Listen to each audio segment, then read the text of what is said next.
Episode 156 with Mike Garafolo. And the best with Mike is you never know where the hell he's doing the show from. His weekly appearance always brought to you by Hartley and Hartley Insurance, family-owned, second-generation, independent insurance agency that's been serving the Puget Sound area since 1978. They promise, Mike, honesty, fairness, and integrity. Contact Jamie Hartley when he's not playing golf at 253-565-8700. Also, Zogs on Fox Island, great place to grab a cold beer, watch the game, and hang out with friends. New spring and summertime hours. So go check out more information on their Instagram page. Also, Facebook, Zogs on Fox Island. We got the backdrop of New York City for listeners, viewers. You see that, Mike? What's going on? What are you doing? Was on my way home. Just didn't quite make it all the way there. So I'm like, let me just pull over at the place that gives me the most space here, away from people, which is what we like. New Yorkers like to be. We like to be away from people, and give you a little view while we're at it. Wait a minute. New Yorkers, they don't want to be around people? Then why live there, for God's sakes? I mean, did you ever watch Seinfeld? That was everything right up to the final episode was about how New Yorkers are selfish, self-centered people. It's not entirely true. We just like to say it. You know what I mean? Yeah. Okay. So can we peel back a little bit? Go personal. Are you still fasting? Yes. Still fasting. It's just today. Okay. I've got a blood test at 1:00, so you got to fast for 8 hours. But if you do the math, 8 hours is 5 a.m. So it's really 16 hours or whatever it winds up being. I'm not that bad. I ate before I went to bed, which I don't usually do and don't like to do. But I'm like, if I'm not eating till, and it's not like I'm not eating till 1. I'm not eating till at least 2, right? Because he's not gonna take me on time. Then you gotta do the whole thing. You gotta do the blood test, and then you gotta get out of there, get somewhere. Like it's just gonna be it's not even gonna be a lunch. It's gonna be put something in my body just to, because at that point I think I'll be dying. Do you call BS on that? See, I call BS on the you can't eat for the blood test. To me, you know what it's like? It's like you got to put your phone in airplane mode, right, when you're on that flight. I don't think it matters. I don't think any of it matters. I think it's BS, all of it. I think next time we should test it out. Yeah, I think it matters. How do you know? So I went on. How do I know? Yeah, I don't know. I just feel like. So you think they're just doing it just to bust balls? I mean, I don't know. What do they get out of it? And wouldn't one doctor be the truth doctor that would let you know, hey, all this, it's all, who's the Aaron Rodgers of doctors, right? Somebody would have eventually come out and told you it's all BS. But I did call because I went to the internet. I'm like, can I drink coffee? So I went to the internet and I got a whole bunch of mixed reviews. I'm like, let me call the office. I had to wait for them to open at 9 a.m. And they were like, yes, black coffee, just nothing in it. I said, that's fine. So at least I had a cup of coffee this morning. So you're telling me there was massive disagreement on the internet, huh? Believe that? Yeah. But they all agreed that fasting is a thing. Like there was nobody said, hey, Puck is right in Seattle. You don't have to fast. Nobody said that. So they were all in agreement on that. But they now listen, I had this conversation with a colleague of mine who was like, yeah, look, you should be fasting for 3 days at a time. I'm like, come on. Like, and I get it this morning because like when I dropped my daughter off at school and I came back home and I passed my other daughter off to my nanny, it's like, all right, it's time for coffee and breakfast. Well, if I'm not eating, what am I doing? Right. And I do hear that eating has become more of a habit for human beings once we established agriculture and Whole Foods, which we got over there, supermarkets, that it became more of a habit. It's more of a proactive thing rather than a reactive thing. And gosh darn it, I'm getting hungry just talking about this right now. Finally, here come the hunger pangs. Yeah, well, I've been proactive eating for many, many years, and I enjoy it, damn it. All right? You idiot. You the guys leave me alone. I love being proactive in eating. I think it's good. It's good for you. The fasting thing. See, the fasting thing is everyone's done it. Like it's not that hard, but God, you reach like the 16-hour one. If you reach like noon, I mean, you want to eat like 15,000 meals right at noon, and then you're like, oh my God, I can't move. I'm tired now. Yeah, I could be a don't eat till noon guy. It's just it throws. So then what? You're I call it chasing a meal. My wife thinks that's the funniest damn thing she's ever heard. I don't know why. You're chasing a meal. So if you don't have a real dinner the night before, you wake up in the morning, you have breakfast, something's going to have to come between breakfast and lunch. I say, chasing a meal, like a missed 2-point conversion. You're chasing points, right? You don't want to. That's what happens to me so I try to stay regular. Let's say. Perfect. Hey, you didn't do us any favors. I watched that John Schneider interview. You didn't ask him one question that we set you up with. I was just placating you. I mean, I thought you knew that. I have to cop to that now. I got a whole bunch. We got Brady on tonight. Tom Brady's on tonight. Yeah. We taped it yesterday because that was his schedule, so we had to hold it for a day. And it's a Hurts. Like Hurts has got something. I don't know if it was because of Hurts or the Patriots. We had to plug both. And so I posted a still shot of it. And everybody's like, ask him about the soccer team. Why since he's become an owner, they suck. I'm like, yeah, I'll sneak that one right in after. So tell us what you're doing with Hurts. Come on, sure. Okay, so the Schneider stuff, he was just, it felt like about a 4-minute thing of him just busting your guys' balls, but there wasn't, what'd you take away from it, sitting down with him? Yeah, I think I think they want to be proud of what they're doing out there. I think they want people to know that Mike McDonald is establishing a new culture there. They're happy about that. They're vibing, as I called it during the interview, the honeymoon phase. I said, I hope things are going well for you too. Lovebirds out there.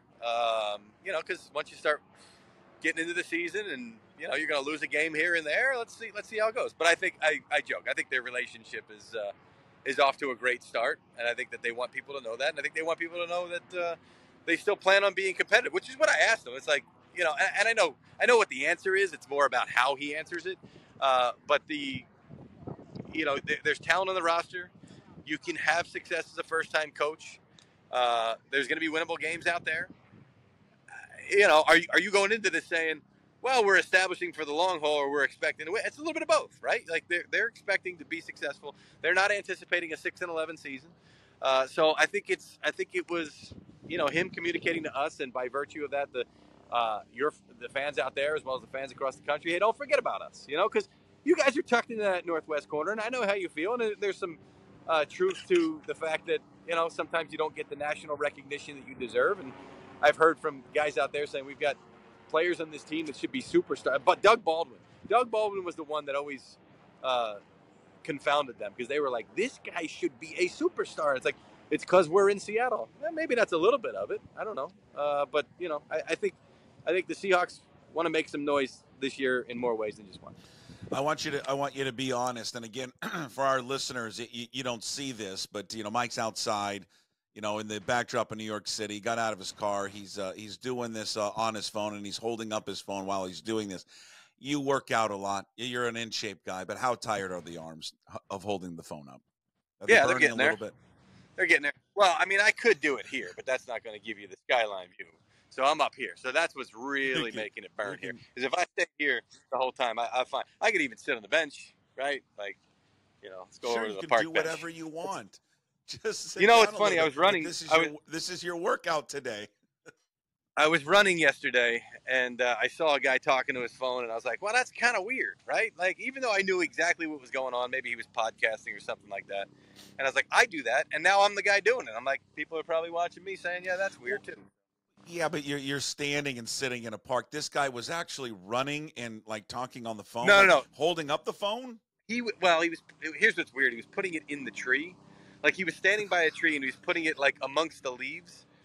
So I don't know why he was looking for some foliage in the shot. It was kind of weird the way he was doing it. And what made it weird too is he was looking at me saying, you think this is weird, which only made it that much weirder. Like, you just got to roll with it.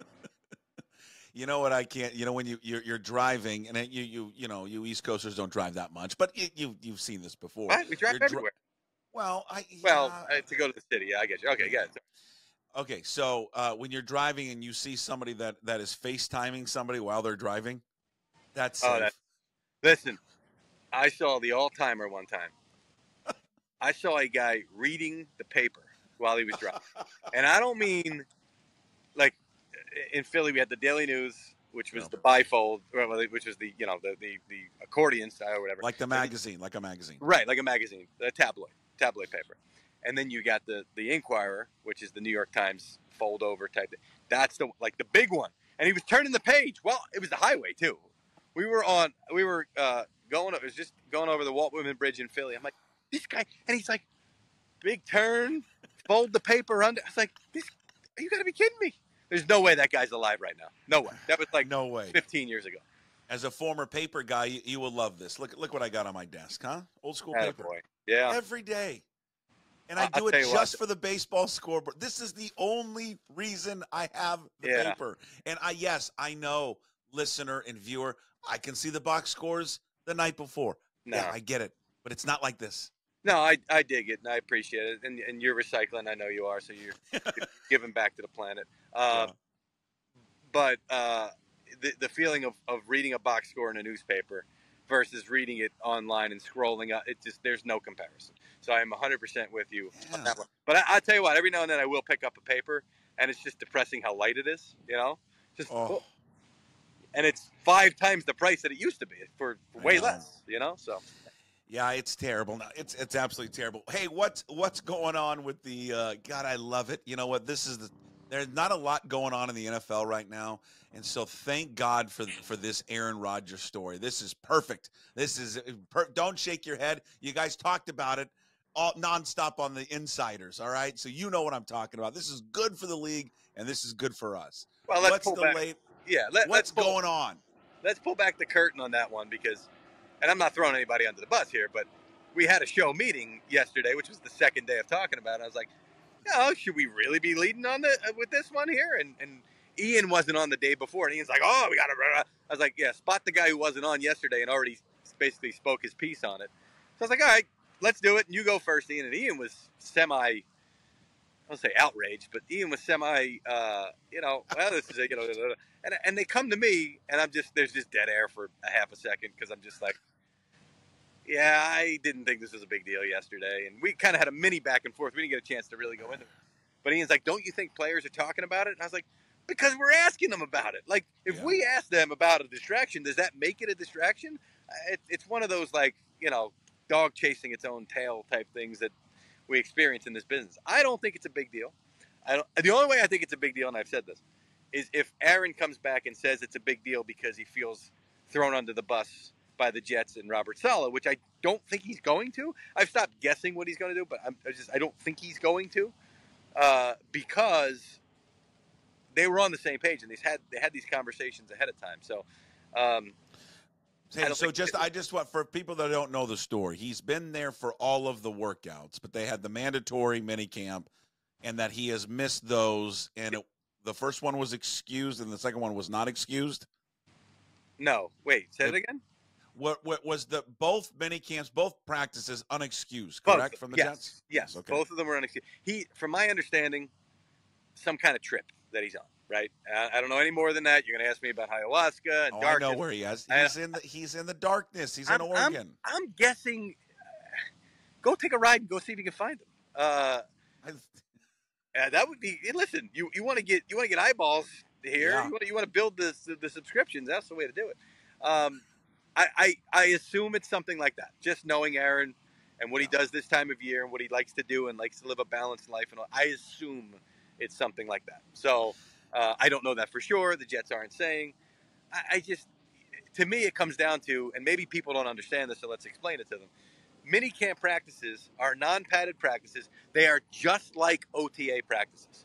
So would it have been better for him to miss, whatever the number is, 8 OTAs, but be here for the 2 mandatory mini camps, or miss the 2 mandatories and get 8 banked OTAs? Obviously, the latter. I think it's the messaging, though, right? When it's mandatory opposed to the one that is voluntary, and he comes out months ago and says, "Hey, man, we all need to buy in more this year." Yeah, no, but see that's being misconstrued and twisted. The day that he talked to the media about that, it wasn't about, well, you got to have perfect attendance. It was about, they started with the leaks, and there were stories written about how Zach Wilson was handled and how the whole season went and spiraled downward. So that's a false equivalency, if you will, of what he said being used against him right now. And I think he's going to, I would assume that when he comes back and talks, whether it's McAfee or wherever, he's going to say, that's not what I was talking about that day. And me being on a trip for a couple of days away from the team is not a lack of commitment or a lack of. Let me back up. Is not a something that's hurting us, something that's undermining us. That's the stuff that I was talking about that day. Do you think he is universally disliked around the league? No. Universally, no. I would say 25, 75, somewhere around there. Maybe even lower. Maybe even lower. I mean, you're bullish on him. You love him this year. You think they're gonna have a great season. I do. And I think this might only stoke the fire. You know, somebody said to me, "Well, if he comes out and plays poorly the first 4 games, we're really going to say too many camps in practice in June, and not the brutal early schedule with a ton of primetime games on different days of the week, or the fact that he hasn't played an entire game in 2 years or whatever it is." Come on. Hey, give us a sneak preview of Brady is on the Insiders tonight, 4:00 Pacific. By the way, West Coasters. And by the way, can we just get into the habit here? You know, there is a other side of the country that does not operate on Eastern Standard Time. I already say something. I'm not saying you. I'm not saying you. I'm just saying for everyone. I get sick and tired of it. I just hate it. It's 8:00 Eastern. Okay. How about it's 5:00 Pacific? And then you East Coasters can do the math and figure out that it's 8:00 Eastern. All right. We West Coasters get annoyed with it. I always feel bad for Mountain. I feel like Mountain is skipped over. You know, it's tonight at 8/7 Central, and like Pacific knows already, and Mountain's like, come on, man, it's 8/7. We're 6 o'clock. You know, which I hear. I feel like we've had this talk before. I hear is the best time zone to live in. That's what I hear. Yeah, it's pretty good. Yeah, when you think about it, it is pretty good. All right, so what'd you learn from Brady? Anything good? Anything good, juicy that comes out of Brady? Did you ask him how much work he's gotten done in the offseason on that face? I mean, that's a lot of work, man. Yeah, that was right after the soccer question. Yeah, yeah, right. He talked about the importance or significance of getting into the Patriots Hall of Fame, which you saw the guys last night. I thought that was good. That was good footage there from the Patriots, which I'm sure we'll run a little bit of it tonight on the Insiders if you haven't seen it, or if you're not closing this window to go look at it on Twitter. He was. We talked a little bit about the broadcasting, Tom Pelissero had a great question to him of, you're the 99.9 percentile of NFL player. You're about to watch everybody underneath you. Like, how are you going to manage the fact that you're going to have a lot of criticism? I mean, he said it before that last year or the year before, whenever it was, that there's a lot of bad football out there. So he's now going to be calling a lot of bad football. And Pelissero to Brady said, you watch Peyton Manning on the Manning cast, and when there's bad clock management or something that he was so good at, it's just like he wants to just jump into the TV and just call a timeout or something like that. So Brady said, it's going to be a learning process. Now, we did encourage him, let it rip, bro. Like the best people just let it rip. And he said that maybe a year from now we'll be doing the same interview and we'll be telling him to tone it down. I don't think so. I'd love to hear Tom Brady just let it rip during broadcast. Because he's got all the equity in the world. Who the hell's going to call him out? You can't, if you're a player, you can't be like, well, what the F does he know? Well, he's the greatest of all time. I mean, he would be wise just to sit down. I know he's played golf with him. He'd be wise to sit down with Barkley and be like, what should I do? Yeah. Greg Olson is a prime example, or Chris Collinsworth a lot of times. They'll say something about quarterbacking, and it's like, well, he never played the position. This guy played that position. Yes, he never played tight end or receiver, but he threw to those guys, so he's got that. You're right. I think we should see Tom Brady unleashed a little bit in this fight. And I think the roast and some of the other stuff. I mean, we saw a couple F-bombs dropped on clips last night. I don't know where they were. He's been a lot looser with his, hey, I'm a real human being, and I'm just like you guys, and I cuss and I swear, and I like a good dirty joke. So maybe we'll see a little bit edgy of Brady. That's good. Yeah, I thought the soundbite that he had about playing football is one of the greatest soundbites ever. And if you're on the fence, right? You're a parent on the fence and wanting to let your kids play football. And we'll play. I'm going to play it at some point later, but it's just a great clip. We'll play it here on. I think probably on the. I think we did it on the Daily Puck Drop earlier today. It's just a great clip about playing football and how hard it is, and if you stick with it, it's going to pay off in the long run. So my nephew was a quiet kid, or a little bit of a reserved kid, and he got into high school and he started playing football. And we had a family gathering, and he sat at the table and was engaging and talking. And I said to my sister, who was like, do not want him anywhere near a football field. Oh my God, concussions and this and that and the other thing. I said, he's a changed dude. I'm like, it's got to be the football. She's like, I know, you're right. You know, I'm still nervous. I'm still, but it taught him how to, be around people and engage with people, and the accountability. I think accountability is the biggest thing. Yeah.